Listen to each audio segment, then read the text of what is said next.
விஜய் சாரை பற்றி தெரியாதவங்க இங்கே யாரும் இல்லை. அவருடைய முதல் உழைப்பு அப்படின்னு பார்க்க போனீங்கன்னா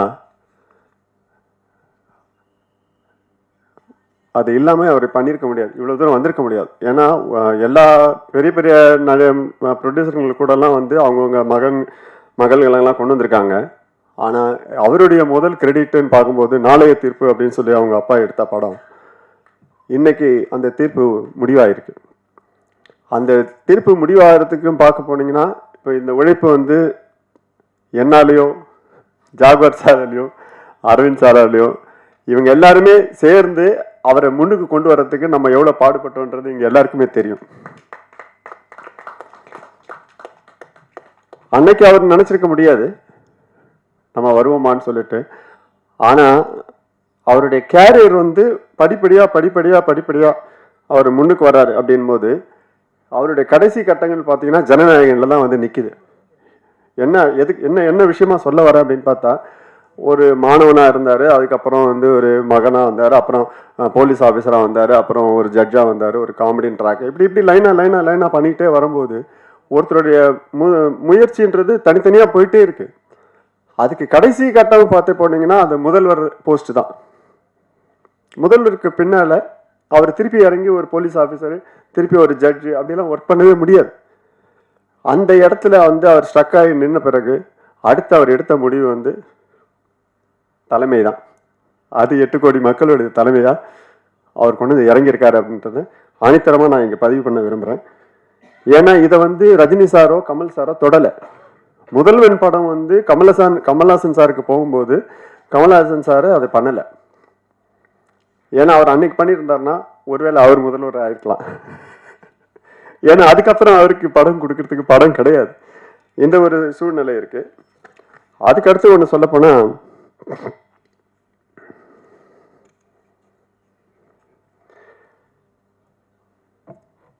இங்க வந்து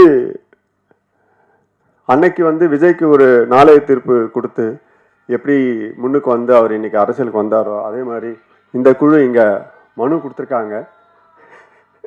மனு கொடுத்த மக்களுக்கு வந்து மனு கொடுத்துருக்காங்க. இந்த மனுவால அவங்க இன்னும் மேல மேல உயர்ந்து அடுத்த தலைமுறைக்கோ இல்லை அடுத்த விஷயங்களுக்கு சொல்றதுக்கோ உபயோகரமா இருப்பாங்க அப்படின்னு சொல்லி என் உரையை முடிக்கிறேன். ஒன்றிய வணக்கம். சிறப்பு காட்சி மற்றும் சக்சஸ் மீட்டுக்கு வருகை தந்திருக்கும் சிறப்பு விருந்தினர்களையும் ஊடகவியலாளர்களையும் இருகரம் கூப்பி அன்புடன் வரவேற்கின்றோம். இப்பொழுது வருகை புரிந்திருக்கும் சிறப்பு விருந்தினர் இயக்குனர் கில்டு தலைவர் மதிப்புக்குரிய ஜாகுவார் தங்கம் மாஸ்டர் அவர்களை அன்புடன் மேடை கிடைக்கின்றோம். பிஆர்ஓ யூனியன் தலைவர் மதிப்புக்குரிய என் விஜயமுரளி அவர்களை அன்புடன் மடைக்கின்றோம். ஒளிப்பதிவாளர் ஆர் செல்வா அவர்களை அன்புடன் மேடை கிடைக்கின்றோம். அடுத்து படக்குழுவினரான படத்தின் இயக்குனர் துர்கா PS அவர்களை அன்புடன் மேடைக்கு அழைக்கின்றோம். படத்தின் கதாநாயகி ரேஷ்மா அவர்களை மேடைக்கு அழைக்கின்றோம். சதாசிவ ஜெயராமன், மிஸ்டர் கௌதமன், பாடலாசிரியர் கோட்டீஸ்வரன் போன்றவரையும் மேடைக்கு அழைக்கின்றோம்.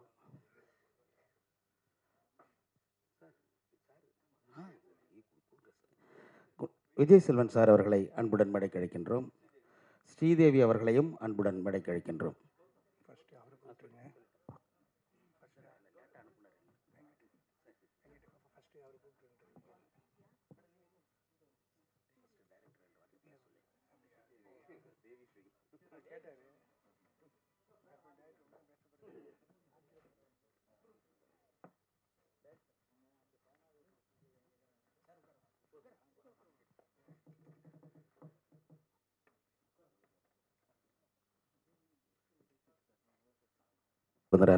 ரவீந்திரா சார் அவர்களுக்கு படத்தின் இயக்குனர் துர்கா PS அவர்கள் மரியாதை செய்கிறார்.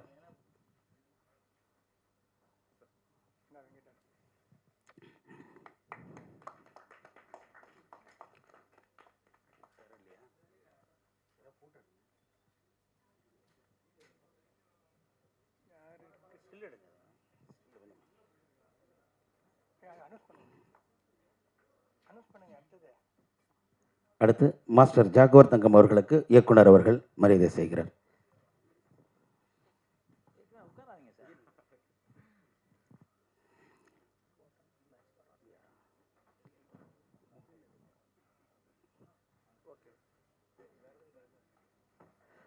பிஆர்ஓ யூனியன் தலைவர் விஜயமுரளி அவர்களுக்கு இயக்குனர் அவர்கள்.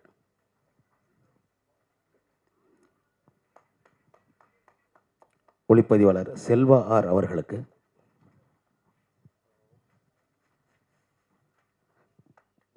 படத்தின் இயக்குனர் துர்கா PS அவர்களுக்கு இயக்குனர் அரவிந்த் ராஜா சார் அவர்கள் மரியாதை செய்கிறார்.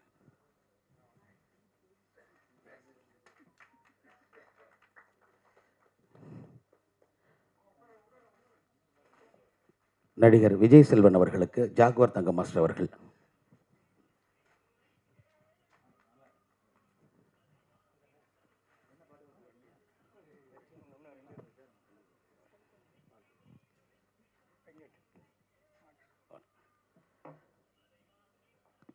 கதாநாயகி ரேஷ்மா அவர்களுக்கு விஜயமுரளி சார் அவர்கள்.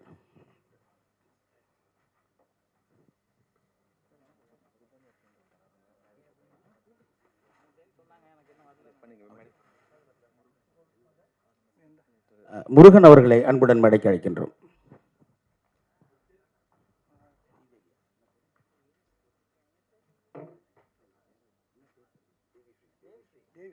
தேவிஸ்ரீ அவர்களுக்கு செல்வா சார் அவர்கள் மரியாதை செய்கிறார்.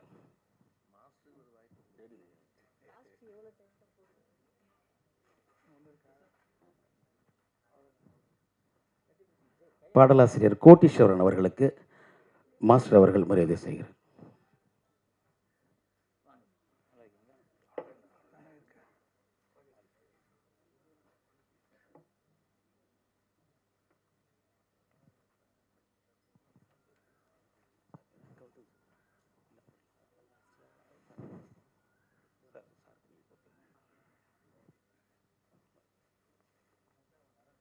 சக்திவேல் சார், முருகன் சார், முருகன் அவர்களுக்கு இயக்குனர் அவர்கள் மரியாதை செய்கிறார்.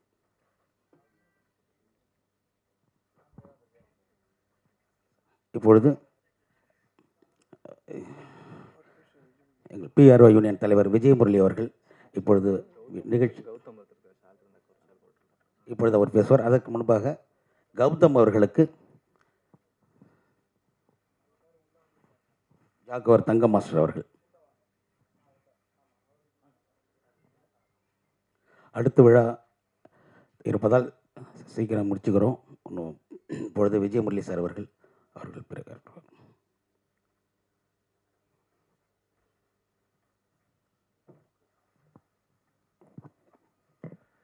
பத்திரிகையாளர்களை, தொலைக்காட்சி தோழர்களை, இணையதள நண்பர்களை, புகைப்பட கலைஞர்களே, இந்த படத்தின் பிஆர்ஓக்களே அனைவருக்கும் எனது நண்பகல் வணக்கத்தை தெரிவித்துக் கொள்கிறேன். இந்த மனு படத்தை ஏற்கனவே ஆடியோ ரிலீஸ் இங்கே தான் நடந்தது. அப்போவும் இதே 4 பேர் தான் பார்த்து பாராட்டி பேசிட்டு போனோம்.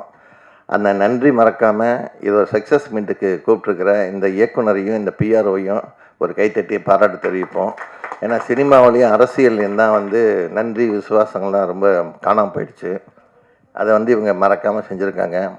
இந்த படம் பார்த்திங்கன்னா கடைசியில் பார்த்திங்கன்னா அந்த ஒரு டைலாக் ஒன்று வரும். இந்த கருத்து சொல்ல வந்துட்டார் அப்படின்னே சொல்லுவாங்க. கருத்து கண்ணாயிரன்ற மாதிரி சொல்லுவாங்க. அந்த இடத்துல அதுக்கு முன்னாடி அந்த ஆணவ கொலையை பற்றி பேசின இடம் அந்த யார் வசனம் எழுதியிருக்காங்கன்னு தெரியல, ரொம்ப பிரமாதமாக எழுதியிருக்காங்க. இந்த படம்லாம் அவார்டுக்கு போச்சுன்னா கண்டிப்பாக ஏதாவது ஒரு அவார்டை தட்டிட்டு வரும். ஸோ அதுக்கு ஒரு கைத்தட்டி பாராட்டு தெரிவிச்சுக்கலாம். நம்ம ஒரு படம் முழுக்க பார்த்திங்கன்னா கேமரா ஒர்க்கு ரொம்ப பளிச்சுன்னு இருக்கும். இன்றைக்கெல்லாம் ஆளே தெரியாத அளவுக்கு கேமரா ஒர்க் பண்ணுற இடத்துல இவங்க எல்லாத்தையும் துல்லியமாக பண்ணியிருக்க அந்த கேமராமேனுக்கு நம்ம ஒரு பாராட்டு தெரிவிச்சுக்கலாம். அதே மாதிரி வசனகர்த்தன் டைரக்டர் அவரே 3 பொறுப்பையும் எடுத்து பண்ணியிருக்கிறாரு. ஆனால் ரொம்ப பொறுமையாக இருக்கிறாரு. சின்ன வயசுலேயே இவ்வளோ பெரிய பொறுப்பெடுத்து பண்ணுறது உண்மையில் அவருக்கு ஒரு பாராட்டக்கூடிய விஷயந்தான்.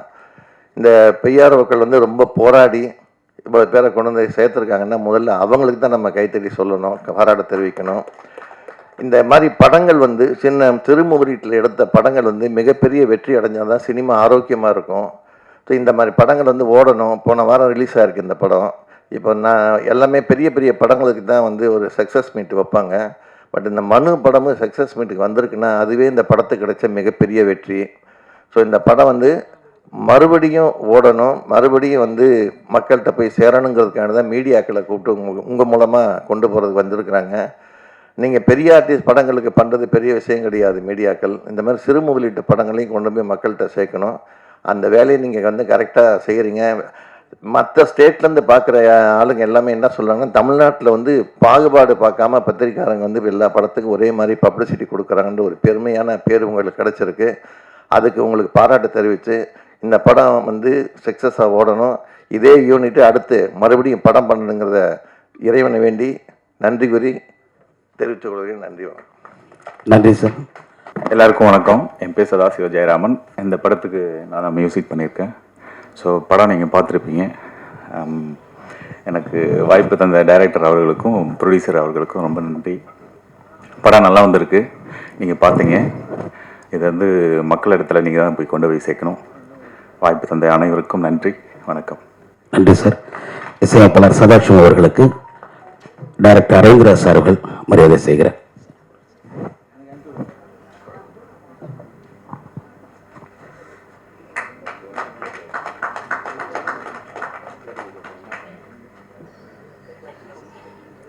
அடுத்ததாக திருநட்சத்திரம் தேவி ஸ்ரீதேவி அவர்கள்.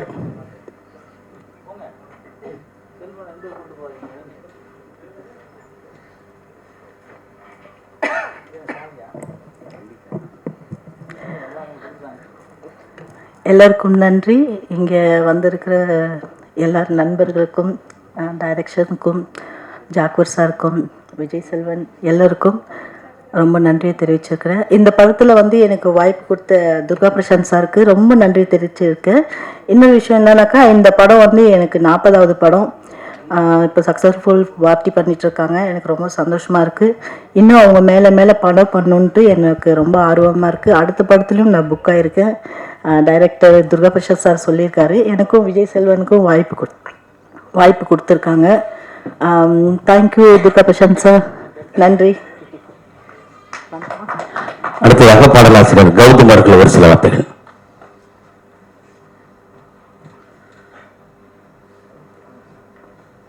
அனைவருக்கும் வணக்கம். இந்த படத்தில் அன்பே அன்பே அப்புறம் அப்பா அப்பாங்கிற 2 சாங் எழுதியிருக்கேன். பாட்டை விட படம் ரொம்ப சூப்பராக பண்ணியிருக்காரு டைரக்டர். வாய்ப்பு கொடுத்த இயக்குனர் அவர்களுக்கும், வாய்ப்பை சேர்ந்து பங்களித்த மியூசிக் டைரக்டருக்கும், படக்குழுவினருக்கும் நன்றி. உங்களுடைய எல்லாருடைய ஒத்துழைப்போடும் படம் நன்றாக சிறப்பாக வர, வெற்றி பெற வாழ்த்துகிறேன், வணங்குகிறேன். நன்றி சார். அடுத்து திரைநட்சத்திரம் வெற்றி செல்வன் அவர்கள், விஜய் செல்வன் அவர்கள் இப்பொழுது.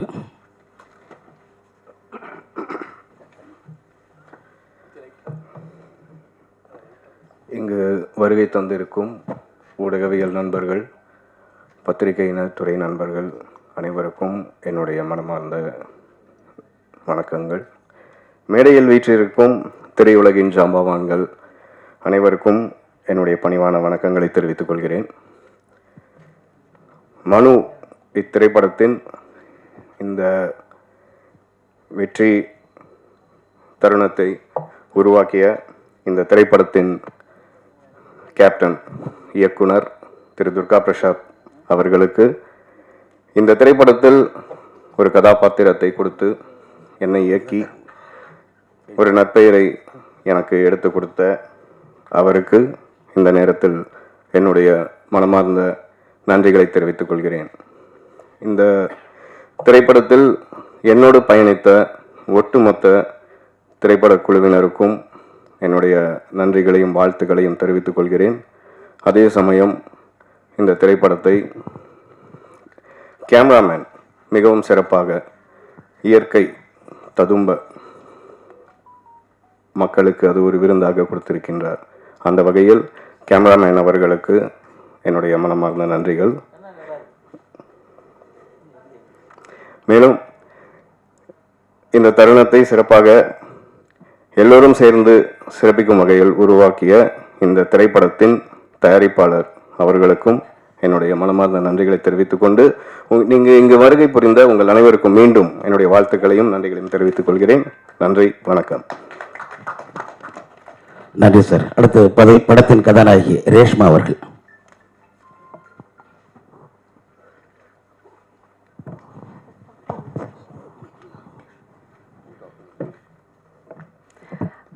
எல்லாருக்கும் வணக்கம்.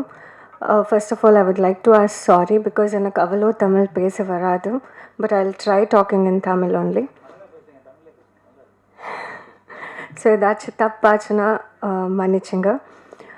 First of all, I would like to ask everybody, எல்லாருமே தியேட்டர்ஸ்க்கு வந்து சினிமா பாருங்க. Not this cinema, all the cinema.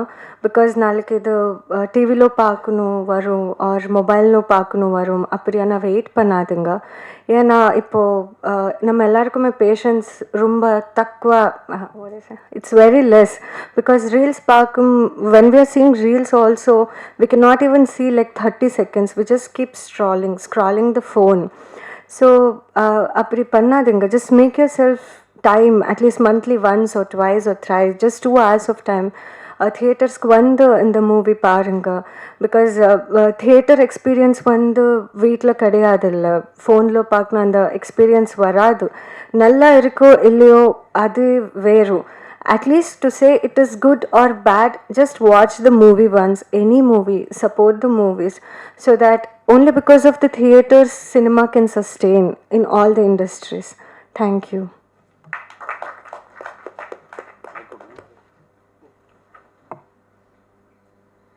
PS அவர்கள்.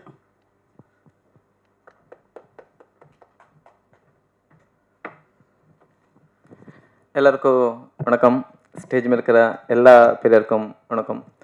இந்த படம் மனு படத்தா செகண்ட் வீக்கு ரன்னிங் ஆகிட்டுருக்கு. அதை நம்ம சக்ஸஸ் ப்ரெஸ் மீட் அப்புறம் இந்த ஷோ, இந்த ஒரு படம் இந்த லெவலுக்கு வரக்கு முக்கிய காரணம் இந்த படத்தா ப்ரொடியூசர் சதீஷ் பாபு சார், அவருக்கும் நான் நன்றி தெரிவிச்சுக்கிறேன். படம் இந்த அளவுக்கு பேசப்பட்டதுன்னா அதுக்கு முக்கிய காரணம் மீடியா தான். ப்ரெஸ் மீடியா, சோஷியல் மீடியா, இவங்க எல்லாரும் தான்.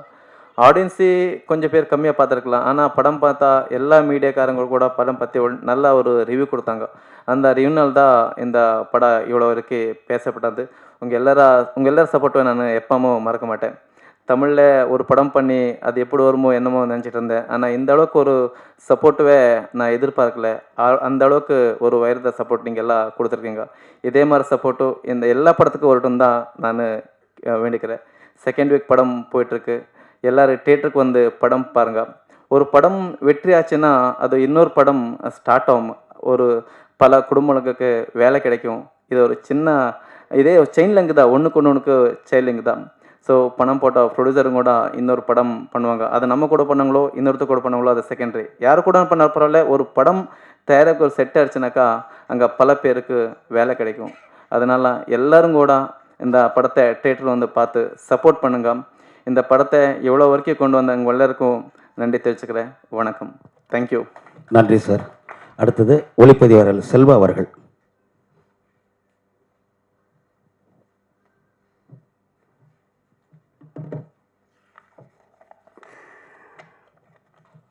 எல்லாருக்கும் வணக்கம். மேடையில் வந்து ஊமை வழியால் மிரட்டி வந்த அரவிந்த் சார்களுக்கும், புரட்சி புயல் ஜாகுவார் சார் அவர்களுக்கும். ஏன்னா இதில் என்னன்னா, இண்டஸ்ட்ரியில் நாங்கள்லாம் அசிஸ்டண்ட்டாக இருக்கும்போது எப்படி இருந்தோமோ இன்ன வரைக்கும் பொசிஷனில் நாங்கள் மாறி வந்தாலும் எங்களுடைய நட்பு இப்போவும் போயிட்டுருக்கு.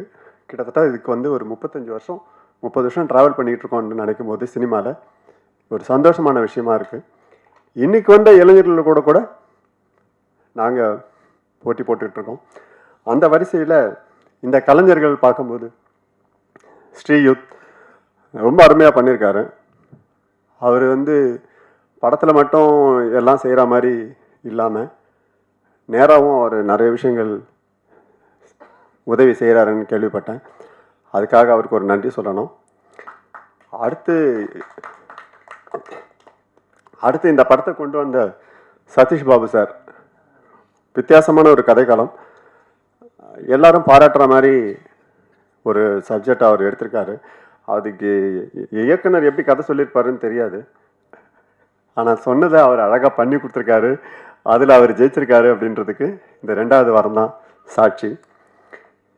இந்த பிரசாத் சாரை சொல்லணும் அப்படின்னா, ஒரு இயக்குனராக வர்றதுக்கு முன்னாடி பேக்ரவுண்டில் சில விஷயங்கள் தெரிஞ்சிருந்தா மட்டும்தான் இயக்குனராக ஸ்டடி பண்ண முடியும். அது அரவிந்த் சார் ஒத்துக்குவார்னு நினைக்கிறேன். என்ன அப்படின்னா, ஒரு இயக்குனர் பின்னாடி ஒளிப்பதிவாளர் இருக்கணும், அவருக்கு பின்னாடி எடிட்டர் இருக்கணும், அதுக்கு பின்னாடி இந்த கதை களத்தை கோர்வையாக கொண்டு வர்றதுக்கு வந்து கண்டிப்பாக எடிட்டரோட நாலேஜ் இல்லாமல் நீங்கள் எவ்வளோ கதை பண்ணாலும் எடிட்டரோட நாலேஜ் இல்லாமல் ஒரு படத்தை கொண்டு வரவே முடியாது. அது அந்த வேலையும் அவரே சேர்ந்து பண்ணியிருக்கிறது வந்து ஒரு சாதனை அப்படின்னு தான் சொல்லுவேன். இங்கே முக்கியமான ஒரு விஷயம் சொல்லப்போனால், விஜய் சாரை பற்றி தெரியாதவங்க இங்கே யாரும் இல்லை. அவருடைய முதல் உழைப்பு அப்படின்னு பார்க்க போனீங்கன்னா, அது இல்லாமல் அவர் பண்ணியிருக்க முடியாது, இவ்வளோ தூரம் வந்திருக்க முடியாது. ஏன்னா எல்லா பெரிய பெரிய ப்ரொடியூசர்கள் கூடலாம் வந்து அவங்கவுங்க மகள்களெல்லாம் கொண்டு வந்திருக்காங்க. ஆனால் அவருடைய முதல் கிரெடிட்டுன்னு பார்க்கும்போது நாளைய தீர்ப்பு அப்படின்னு சொல்லி அவங்க அப்பா எடுத்த படம் இன்னைக்கு அந்த தீர்ப்பு முடிவாயிருக்கு. அந்த தீர்ப்பு முடிவாகிறதுக்கும் பார்க்க போனீங்கன்னா, இப்போ இந்த உழைப்பு வந்து என்னாலேயோ ஜாகுவார் சாராலையோ அரவிந்த் சாராலையோ இவங்க எல்லாருமே சேர்ந்து அவரை முன்னுக்கு கொண்டு வர்றதுக்கு நம்ம எவ்வளோ பாடுபட்டோன்றது இங்கே எல்லாருக்குமே தெரியும். அன்னைக்கு அவர் நினச்சிருக்க முடியாது நம்ம வருவோமான்னு சொல்லிட்டு. ஆனால் அவருடைய கேரியர் வந்து படிப்படியாக அவர் முன்னுக்கு வர்றாரு அப்படின் போது அவருடைய கடைசி கட்டங்கள் பார்த்தீங்கன்னா ஜனநாயகனில் தான் வந்து நிற்குது. என்ன விஷயமா சொல்ல வர அப்படின்னு பார்த்தா, ஒரு மாணவனாக இருந்தார், அதுக்கப்புறம் வந்து ஒரு மகனாக வந்தார், அப்புறம் போலீஸ் ஆஃபீஸராக வந்தார், அப்புறம் ஒரு ஜட்ஜாக வந்தார், ஒரு காமெடின் ட்ராக், இப்படி லைனாக பண்ணிக்கிட்டே வரும்போது ஒருத்தருடைய முயற்சின்றது தனித்தனியாக போயிட்டே இருக்கு. அதுக்கு கடைசி கட்டம் பார்த்து போனீங்கன்னா அந்த முதல்வர் போஸ்ட் தான். முதல்வருக்கு பின்னால் அவர் திருப்பி இறங்கி ஒரு போலீஸ் ஆஃபீஸரு, திருப்பி ஒரு ஜட்ஜு அப்படிலாம் ஒர்க் பண்ணவே முடியாது. அந்த இடத்துல வந்து அவர் ஸ்ட்ரக் ஆகி நின்ன பிறகு அடுத்து அவர் எடுத்த முடிவு வந்து தலைமை தான். அது 8 கோடி மக்களுடைய தலைமையாக அவர் கொண்டு வந்து இறங்கியிருக்காரு அப்படின்றத ஆணித்தரமாக நான் இங்கே பதிவு பண்ண விரும்புகிறேன். ஏன்னா இதை வந்து ரஜினி சாரோ கமல் சாரோ தொடலை.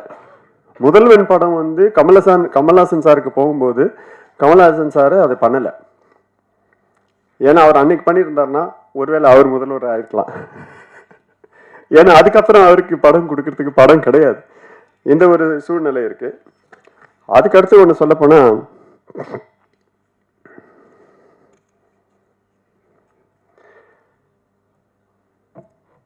இங்க வந்து அன்னைக்கு வந்து விஜய்க்கு ஒரு நாளைய தீர்ப்பு கொடுத்து எப்படி முன்னுக்கு வந்து அவர் இன்னைக்கு அரசியலுக்கு வந்தாரோ அதே மாதிரி இந்த குழு இங்க மனு கொடுத்துருக்காங்க. மனு கொடுத்த மக்களுக்கு வந்து மனு கொடுத்துருக்காங்க. இந்த மனுவால அவங்க இன்னும் மேலே மேலே உயர்ந்து அடுத்த தலைமுறைக்கோ இல்லை அடுத்த விஷயங்களுக்கு சொல்றதுக்கோ உபயோகரமாக இருப்பாங்க அப்படின்னு சொல்லி என் உரையை முடிக்கிறேன். நன்றி, வணக்கம். நன்றி சார். அடுத்ததாக ஜாகுவார் தங்க மாஸ்டர் அவர்கள். வந்திருக்கும் அனைவருக்கும் வணக்கம். பத்திரிகை நண்பர்களுக்கும் தொலைக்காட்சி தோழர்களுக்கும் இன்டர்நெட் இணையவர்களுக்கும் மேடையில் இருக்க அத்தனை பெரியவர்களுக்கும் நன்றி கலந்த வணக்கத்தை தெரிவிச்சதில் பெருமை அடைகிறேன். அரவிந்த் சார் வந்து தமிழ் திரை உலக ஒரு ஆங்கில படத்துக்கு நிகராக எடுத்து புரட்டி போட்டவர்.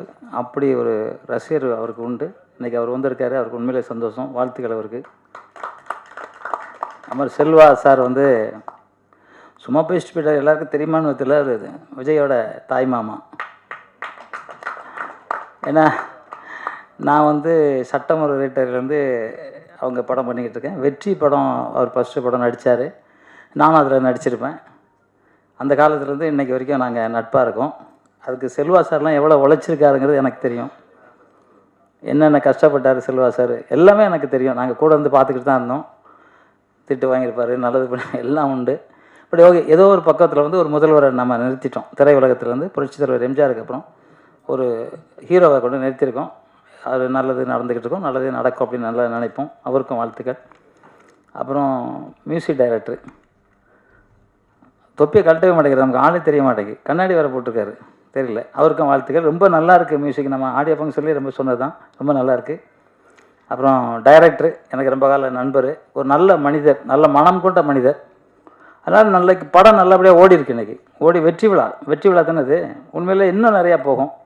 உங்களுக்கு வாழ்த்துக்கள் சார். நீங்கள் இதே மாதிரி குணமாக எப்பவும் நல்லா இருங்க. உங்களுக்கு வாழ்த்துக்கள். அப்புறம் மியூசிக் பாட்டு எழுதின அத்தனை பேருக்கும் குறிப்பாக நன்றி சொல்கிறேன். அப்புறம் தேவிஸ்ரீ மேடம், அவங்க வந்து எங்கள் கூட 2-3 படம் நடிச்சிருக்காங்க. ஒரு பெரிய ஆக்டர்ஸு. மேலே அவங்களுக்கு பாராட்டு, ரொம்ப சந்தோஷம். அவங்க பொண்ணும் ஹீரோயினாக நடிச்சிட்டு இருக்காங்க. நிறையா தெலுங்கு படங்கள் பண்ணிகிட்ருக்காங்க. அவங்களுக்கு வாழ்த்துக்கள். அப்புறம் வந்து ஹீரோயினி ரொம்ப அழகாக பேசுனாங்க. தமிழ் தெரியாதனாங்க, தமிழ் ரொம்ப அழகாக பேசுனாங்க. அதை விட மேலே அவங்க வந்து இந்த படத்தை விட எல்லா படமும் நல்லா இருக்கணும் அப்படின்னு சொன்னாங்க. உண்மையிலே வாழ்த்துக்கள் உங்களுக்கு. உண்மையிலே அண்டர்ஸ்டாண்ட். உண்மையிலே அந்த வார்த்தை சொல்கிறதுக்கு நான் என் படம் ஓடணும்னு தான் நினைப்பேன். அதெல்லாம் இல்லை. எல்லோரும் தேட்டருக்கு வந்து பாருங்கள். தேட்டருக்கு வந்து பார்க்குறதுல ஒரு பெரிய நிகழ்ச்சி என்னென்னா, எல்லோரும் ஒற்றுமையாக சிரிப்போம், எல்லோரும் சந்தோஷப்படுவோம், எல்லோரும் அழுவோம். அதனால தான் தியேட்டரில் வந்து படம் பார்க்குறது. வீட்டில் தனியாக உட்காந்து பார்ப்போம். சிரிக்கவும் தெரியாது, அழவும் தெரியாது, செவுறு மாதிரி உட்காந்துருப்போம். தேட்டரில் படம் பார்க்குறதுக்கு எதுக்கு? அன்றைக்கி வந்து அந்த காலத்தில் நான் வந்து ஒரு 60-65 வருஷம் முன்னாடி நாங்கள் எங்கள் ஊர் கிராமம், அங்கெல்லாம் வந்து பாவக்கூத்துன்னு சொல்லுவாங்க. அது நடந்துக்கிட்டு இருக்கோம். அப்போ வந்து உண்டியல் தான் இங்கே காட்டுவாங்க. எதனா இப்போ 1 பைசா அந்த ஓட்டை 1 பைசா அதில் போட்டு அதை பார்த்துக்கிட்டு இருப்போம். அது இன்ட்ரெஸ்ட்டாக இருக்கும். அப்புறம் நாடகம், அப்புறம் டூரிங் டாக்ஸில் படம். இன்றைக்கி வந்து இந்த அளவுக்கு படங்கள் வளர்ந்துருக்குது. வளர்ந்ததுக்கு காரணம் மக்களும் ஒற்றுமையாக இருந்தோம். இன்றைக்கி அவங்கவுங்க தனியாக படம் பார்க்குறதுனால அவங்களுக்கு நிறையா பிரச்சனைகள். அவங்களுக்கு உடம்பு சரியில்லை. ஏதோ ஒன்று சிரிக்கணும்ல, முதல்ல சிரித்தா தானே உடம்பு நல்லாயிருக்கும். வாய் விட்டு சிரித்தால் நோய் விட்டு போகணும்னு சொல்லுவாங்க. அந்த மாதிரி சிரிக்க கூட முடியல. அப்போ வந்து படத்தை வந்து தேட்டரில் வந்து பாருங்கள். இது வந்து உங்களுக்கு வந்து ஒரு ப்ரொடியூசருக்கு காசு கொடுக்குறதோ, ஒரு ஹீரோவுக்கு கொடுக்குறதோ, ஹீரோயினுக்கு கொடுக்குறதோ, மியூசிக் டைரக்டர் கொடுக்குறதோ கிடையாது. உங்களை நீங்கள் நல்வழிப்படுத்துறது. அதுதான். இப்போ நான் வந்து யோகா பண்ணுறேன். எனக்கு 74 வயசு ஆச்சு. நான் நல்லா இருக்கிறேன் அப்படின்னா காரணம் என்னென்னா, நான் பயிற்சி பண்ணிக்கிட்டே இருக்கேன். அதே மாதிரி தேட்டரில் படம் பார்த்துக்கிட்டே இருக்கேன். ஏன்னா அவங்க சிரிக்கும்போது அந்த சிரிப்பு இல்லை, அந்த சிரிப்பு நம்மளையும் சேர்ந்து சிரிக்க வைக்கும். ஒருத்தர் பக்கத்தில் சிரிக்கும் போது நம்ம சிரிப்போம், கண்டிப்பாக சிரிப்போம். வீட்டில் சிரிக்கவே மாட்டோம், உண்மனி உட்காந்து படம் பார்த்துட்டு இருக்கோம். அதனால் இவங்க சொன்னது, இந்த ஹீரோயின் சொன்னது 100க்கு 100 உண்மை. எல்லாருமே தேட்டரில் போய் படம் பாருங்கள். இதை வந்து காசுக்காகலாம் சொல்லலை. ஏதோ ஒரு வேலை நாங்கள் கூட செஞ்சுருவோம். அதெல்லாம் ஒன்றும் பிரச்சனை இல்லை. ஏதோ பிறந்துட்டோம் எல்லோரும். ஏதோ இப்போ வந்து 8 கோடி பேர் இருக்காங்க தமிழ்நாட்டில்னா, 8 கோடி பேருமா சினிமாவில் இருக்கும்? சும்மா 30,000 பேர் தான் இருக்கும். இதுக்கு எங்களுக்காகவே சொல்ல, இது மக்கள் பார்க்குற மக்களாக இருக்கட்டும், கேட்குற நண்பர்களாக இருக்கட்டும், நிச்சயமாக தேட்டரில் வாரத்தில் ஒரு நாளாவது நம்மளை ரீசார்ஜ் பண்ணிக்கோங்க. நம்மளை சிரித்து அழுது, நம்ம அழ முடியாது, தனியாக உட்காந்து அழ முடியுமா? அந்த படம் பார்க்கும்போது கண் கலங்கும் நமக்கு. அந்த நீர் வர்றது ரொம்ப நல்லது உடம்புக்கு. இது மாதிரி எல்லாமே நீங்கள் தேட்டரில் வந்து படம் பார்க்கணும். இந்த படம் வந்து சக்ஸஸ் மீட் ஆனது உண்மையிலே சந்தோஷம். நான் ஆடியோ ஃபங்க்ஷனில் கலந்துக்கிட்டேன். அதே மாதிரி இந்த படம் இன்னும் நிறைய பணம் கொடுத்து அந்த டைரக்டர், ப்ரொடியூசர், அவர் சார் எழுந்துருங்க சார் ஒரு நிமிஷம், அவருக்கு உண்மையிலே கை தட்டுங்க. அவர் வந்து ரொம்ப காலமாக பண்ணிகிட்டு இருக்காரு. அவர் இங்கே சொல்கிறார், நான் அந்த படம் சக்ஸஸ் ஆகும்னு நினைக்கலன்றாரு. நிச்சயமாக என்ன நீங்கள் சக்ஸஸ் படமாக கொடுப்பீங்க சார். உழைப்பு, உண்மை, நேர்மை, கடினமான உழைப்பு இருந்தால் யாருமே தோக்க மாட்டோம். நான் கூட தனியாக தான் வந்தேன் சென்னைக்கு. ஆனால் புரட்சித் தலைவர் எம்ஜிஆர் என்னை கூப்பிட்டு வந்து சினிமாவில் விட்டாலும் யாரும் வேலை தரல, குள்ளமாக இருக்கேன்ட்டு. அதுக்கப்புறம் நானே என்னோடய முயற்சியில், என்னோடய திறமையில் இன்றைக்கி வந்து 2000 படம் பண்ணியிருக்கேன். அதெல்லாம் பெரிய விஷயம். அது மாதிரி நீங்களும் நிறைய படம் பண்ணணும். இந்த தமிழ்நாடு உங்களை வாழ்த்தும்னு சொல்லிக்கொண்டு அத்தனை பேருக்கும் நன்றி கலந்த வணக்கத்தை சொல்லிக்கிறேன். குறிப்பாக ஒரு சகோதரர் விஜய், அவருக்கும் என்னோட வாழ்த்துக்கள் சொல்கிறேன். நிறைய நல்லா இருக்கீங்க சார், நல்லா பெருசாக வாங்க, வாழ்த்துக்கள் சொல்கிறேன். எப்பவும் சொல்கிற மாதிரி தான் சார், இந்த உலகெல்லாம் போராடிக்கிட்டு இருந்தாலும் நம்ம இந்தியா மட்டும் நல்லா சந்தோஷமாக இருக்கும். நம்ம நாடு வந்து பெண்மையை மதிக்கிற நாடு, தாய் இல்லாமல் உலகமே இல்லைன்னு நினைக்கிற நாடு நம்ம நாடு. இன்றைக்கி வந்து இந்த இன்டர்நெட் அதெல்லாம் வந்தோடனே அம்மா யார், அக்கா யார், தங்கச்சி யாருன்னு தெரியாமல் 3 வயசு பசங்களை பாலியல் கொடுமை பண்ணுறாங்கன்னா அதுக்கு காரணம்னா ஒற்றுமை இல்லாத வாழ்க்கை. அதாவது யாருமே வந்து சாராயம், போதை வகையில் ஈடுபட்டு தன்னை வந்து மறந்துடுறாங்க. யாரையும் அண்ணனா இருக்கிற போட எவனாக இருந்தாலும் நமக்கு ஒரு கோட்டரை கிடச்சா போதும்னு நினைக்கிறாங்க. அதை மறங்க. சாராயம் விற்கிறவன் சாராயம் குடிக்க மாட்டான், கஞ்சா விற்கிறவன் கஞ்சா குடிக்க மாட்டான், அபின் விற்கிறவன் அபின் குடிக்கவே மாட்டான். ஏன்னா அவனுக்கு தேவை காசு தான். ஆனால் நீங்கள் உங்கள் உயிரை கொடுத்து குடித்து ஒன்றுமே இல்லாமல் போகிறீங்க. பாருங்கள், வேலைக்கு கூட ஆள் இல்லைங்கிறாங்க. அதனால் நம்ம பாம்பேல இருந்தோ ஏதோ ஒரு குஜராத்தில் இருந்தோ எங்கேயோ எடுத்துகிட்டு வந்து வேலை செஞ்சுக்கிட்டு இருக்கோம். அப்போ வேலை உங்களுக்கு இல்லை. ஒரு தாய், ஒரு பெண், அவங்க கஷ்டப்பட்டு உழைச்சி தன்னோட கணவனுக்கு, குழந்தைக்கு சாப்பாடு கொடுத்துக்கிட்டு இருக்காங்க இன்றைக்கி காலகட்டத்தில். அதை மாறணும். அந்த மாற்றம் உங்கள்கிட்ட இருந்து வரணும்னு நினச்சி இந்த இந்தியா எப்போதுமே சந்தோஷமாக மன மகிழ்ச்சியாக இருக்கும். எல்லாத்துக்குள்ள பெரிய இது தமிழாக பிறக்கிறது தான் உலகத்திலே மிகப்பெரிய சிறந்த சக்தி. 889 கோடி மக்களில் தமிழனாக பிறக்கிற அத்தனை பேரும் புண்ணியம் செஞ்சால் மட்டும்தான் அந்த தமிழ்நாட்டில் தமிழனாக பிறக்க முடியும். ஏன்னா குழந்தை தாயோட அந்த வாசல்லேருந்து வரம்பு கூட அம்மானு சொல்லுவோம். அத்தைன்னு சொல்லிட்டு வருமா மம்மின்னு சொன்னதா எந்த சரித்திரமும் இல்லை. அந்த தமிழ் வாழ்க, தமிழ் வெல்க, வென்றே தீர்வோம். நன்றி, ஜெய்ஹிந்த். நன்றி மாஸ்டர், நன்றி நன்றி. அடுத்து சிறப்புரையாக சிறப்பு விருந்தினர் மறுபடி அரவிந்தராஜ் சார் அவர்கள். பத்திரிகை நண்பர்களுக்கும் ஊடக நண்பர்களுக்கும் யூடியூப் நண்பர்களுக்கும் எனது அன்பு வணக்கங்கள். மேடையில் வீற்றிருக்கின்ற நம்ம மாஸ்டர் பற்றி நம்ம சொல்ல வேண்டாம். அந்த தமிழ்னு அவர் எப்படா கற்றுவார்னு எல்லாருமே பார்த்துக்கிட்டு இருப்போம். அந்த மாதிரி தமிழ் மேல் மிகவும் பற்று கொண்ட அருமை நண்பர் திரு ஜாகுவார் தங்கம் அவர்களுக்கும் 74 வயசுன்றார். 72 மாஸ்டர், 74 வயசு என்ன குரல் கொடுத்தாரு பாருங்க தமிழுக்கு. ஏன்னா அவர் அடிக்கடி சொல்லுவார் யோகா பண்ணுறேன்னு. உண்மையிலே அந்த யோகா வந்து உங்களை காப்பாற்றிட்டு இருக்கு மாஸ்டர், நாங்களாம் கற்றுக்கணும். நண்பர் செல்வம் அவர்கள், அதாவது ரொம்ப அற்புதமாக விஜய் வந்து நான் சொந்தக்காரங்கிறத சொல்லாமல், முதல்வருக்கு நான் நெருங்கிய உறவினங்கிறத மட்டும் சொல்லாமல் விஜயை பற்றி அற்புதமாக சொன்னார். உண்மையிலேயே இன்றைக்கு சினிமாவிலிருந்து ஒருவர் முதல்வராக வந்திருக்கிறார் என்பதை நம்ம பாராட்ட வேண்டிய ஒரு விஷயம். நிச்சயமாக அவர் சினிமாவுக்கு செய்வார்ன்ற எதிர்பார்ப்பு ரொம்ப பெருசாக இருக்குது. நிச்சயமாக அவர் செய்யணும். இந்த காலகட்டத்தில் சினிமா மீண்டும் தலை நிமிர்ந்து நிற்கணும். ஏன்னா தமிழ் சினிமாவில் வந்து திறமைக்கு என்றைக்குமே பஞ்சம் இருந்ததில்லை. தமிழ் சினிமா மாதிரி இன்றைக்கும் சொல்கிற திரைக்கலைஞர்கள் அப்படிப்பட்ட சிறப்பான ஒரு கலைஞர்கள்.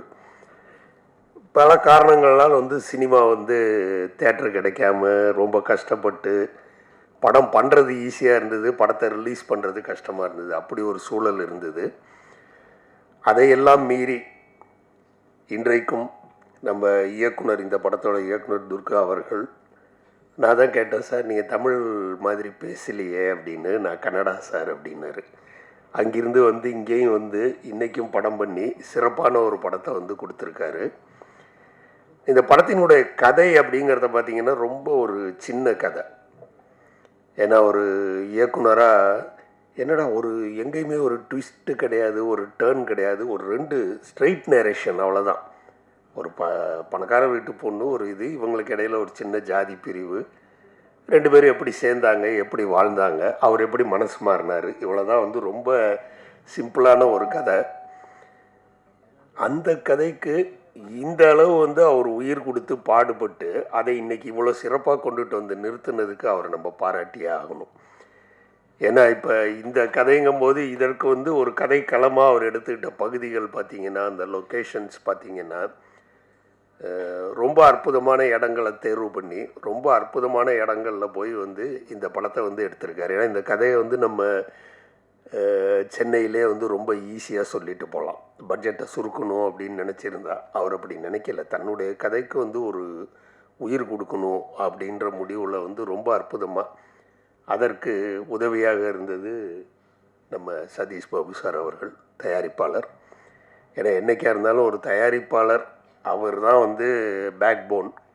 அவர் இல்லைன்னா நம்ம யாருமே வந்து சினிமாவில் வந்து நின்று இருக்க முடியாது.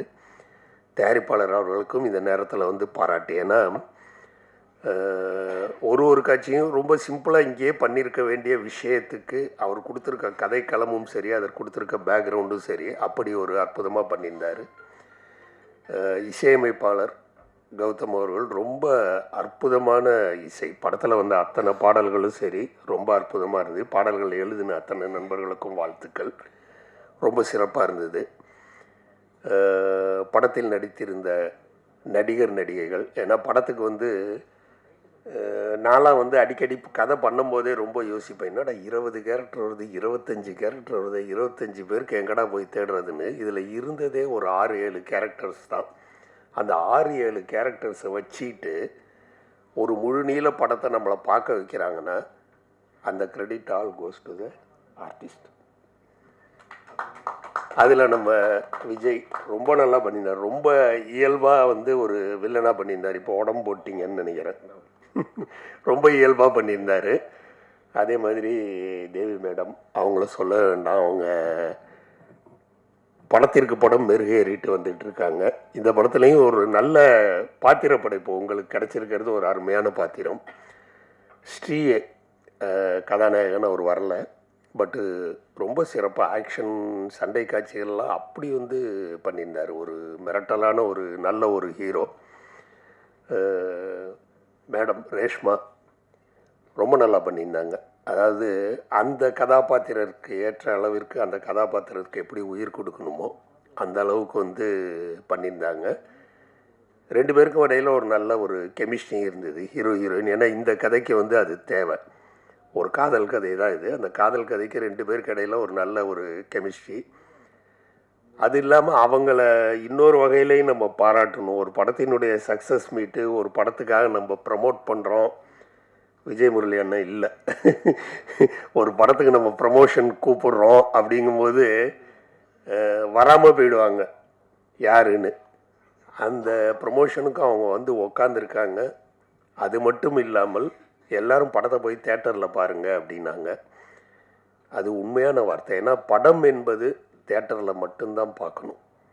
4 பக்கமும் இருட்டு பண்ணிவிட்டு கதவை மூடிட்டு அந்த இருட்டில் உட்காந்து நம்ம அதோட ஒன்றி போயிடுவோம். அப்படி பார்த்தால்தான் படம்.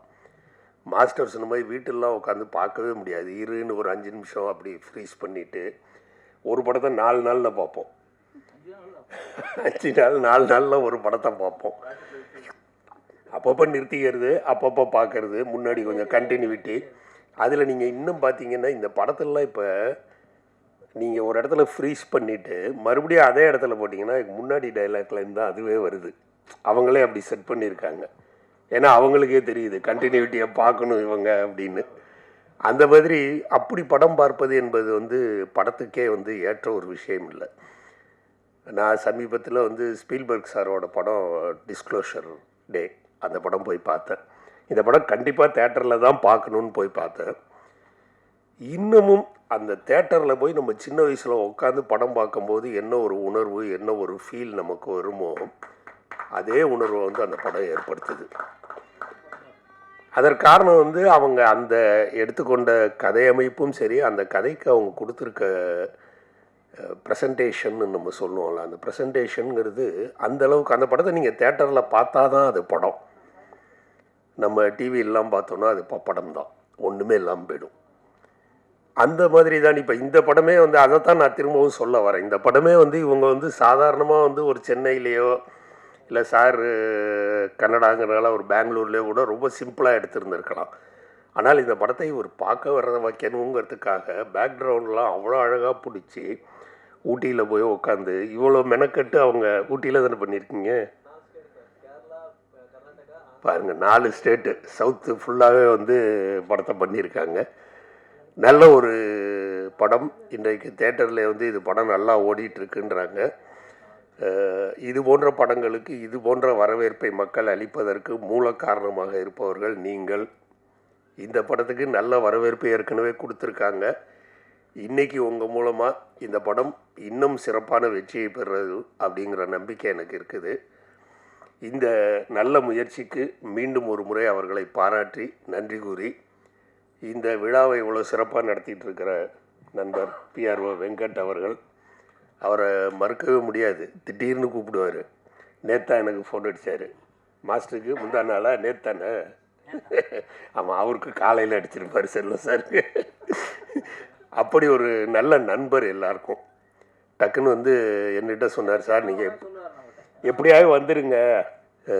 நான் சொன்னேன், சார் இப்போ இல்லை வெங்கட், நம்ம படத்தை முழுசாக பார்க்காம ஒரு படத்தை பற்றி பேசக்கூடாது, அது தவறாக இருக்கும். 9:30 மணி எனக்காக ஒரு 10 மணிக்கு பண்ணுங்க, நான் கரெக்டாக 10 மணிக்கு வந்துடுறேன்னா கரெக்டாக எனக்காக தள்ளி போட்டார் 10 மணி வரைக்கும். அதுக்கு இந்த நேரத்தில் அவருக்கு நன்றி சொல்லிக்கிறேன். முழு படத்தையும் நான் பார்த்தேன் ஆரம்பத்துலேருந்து உட்காந்து.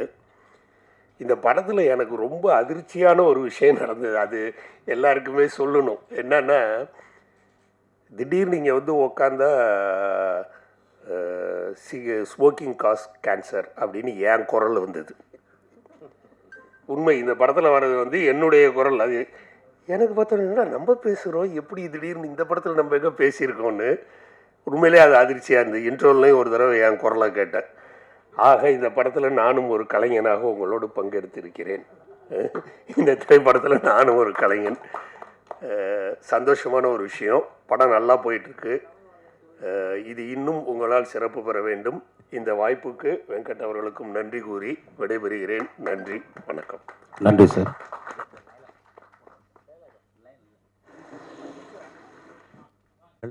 மதிப்புக்குரிய இயக்குனர் அரவிந்த் சார் அவர்களுக்கும், மாஸ்டர் ஜாக்குவார் தங்கம் அவர்களுக்கும், ஒளிப்பதிவாளர் செல்வா ஆர் அவர்களுக்கும், படக்குழுவினர்களுக்கும், ஊடகவியலாளர்களுக்கும் நன்றி தெரிவித்துக் கொண்டு விடைபெறுகிறோம். நன்றி.